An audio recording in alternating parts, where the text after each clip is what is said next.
Just tell us about the award, the opportunity to win something like that. I'm sure when you start your coaching career, you're not thinking I'm going to try and win the Jack Adams or anything. And just because we're here, an update on Sid. Would not be anything but a press conference from that one from you. You know, I have said before, walking over to the Mellon Arena my first year, you had to pinch yourself that you're coaching the Pittsburgh Penguins and you're coaching the National Hockey League. Coaching, you're dying to get an opportunity, you're dying to get a break, and you realize how many other great coaches and how few opportunities there are.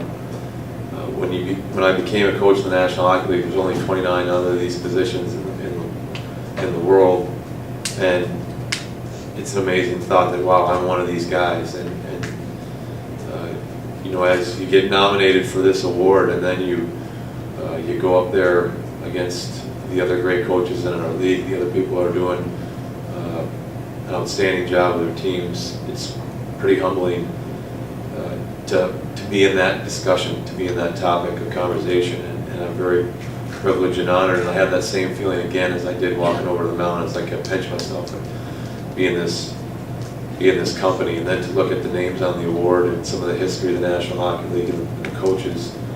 You know, Pat Quinn is on there 3 times, and Scotty Bowman is on that award, and you know, Don Cherry is on that award, and going back to Fred Shiro. So there's some history, and to think my name's on that award in the present company that I'm in, it's humbling. Cindy Crosby update. You know, I think we came back to Pittsburgh after a hiatus or vacation that he had with some of his teammates, and the doctors here cleared him to go home and work out as he normally would be working out. And he's been working out 2 times a day and progressing along his road of normal summer activity, and that's what Sid has been doing. And so he's got another 2.5 months ahead of him doing that. So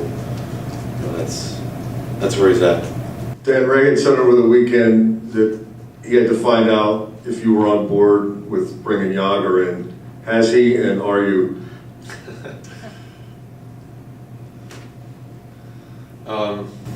You know, I think I've been on record a few times with the media saying what the attributes of Yager that I think are still really good. You always put hypotheticals in there, though. Do you want them?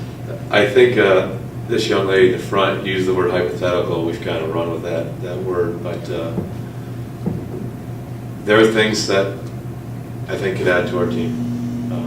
You know, I'm not ready to give him the number 87. No, I'm not going to do that. I'm not going to, you know, in terms of where he fits in structurally, contract-wise, that's another issue as well. So those are all things that are part of that equation, and we talk about and continue to talk about and are going to be talked about in the next few days.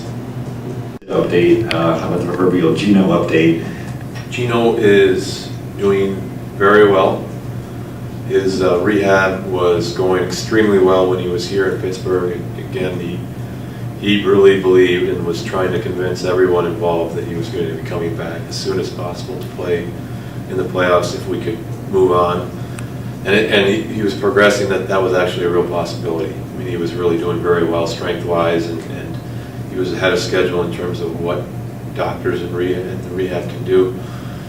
And we have heard through Sergei Gonchar, actually, that he's never seen Gino working this hard, looking this good, and this motivated at this time in the summertime. So I expect a real motivated, a real focused guy, and a guy whose body and his injury is ready to go, probably already ready to go, so he's really well beyond that. So I think he'll be at full go coming into training camp and really motivated.